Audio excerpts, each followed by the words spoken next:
آج ہم بات کریں گے اس بڑی جنگ کے بارے میں جس کو باکیوس سے جانا جاتا ہے، جو کہ کرولوس عثمان جیسے تاریخی ڈرامے کے آخر میں دکھانے کے لیے تیاریاں کی جا رہی ہیں۔ یہ جنگ عثمان اور بازنطینیوں کے درمیان تھی۔ باکیوس ایک تاریخی جنگ تھی جس میں ترک عثمان بے کی سربراہی میں قسطنطنیہ سے آنے والے عظیم الشان اور طاقتور لشکر سے لڑے۔ اس جنگ میں کامیابی ترکوں کے حق میں رہی اور بازنطینیوں کو بری طرح شکست ہوئی۔ اس طرح بازنطینیوں کا سرحدوں پر زور کم ہو کر عثمان کا نام گونجنے لگا۔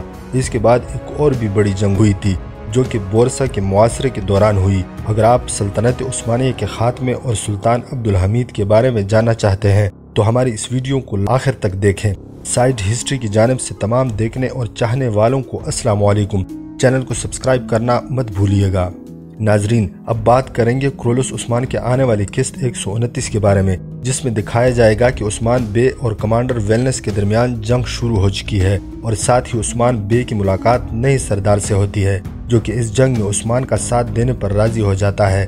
قسط کے آخر تک پہنچتے پہنچتے بورسا کا تکفور اپنی آخری چال بھی چل چکا ہے، یعنی ویشیوں اور ماہر کمانڈرز کو عثمان کا نام مٹانے کے لیے بلایا جا چکا تھا۔ اس منصوبے کے مطابق عثمان اور اس کے ساتھی چاروں طرف سے بری طرح پھنس چکے تھے۔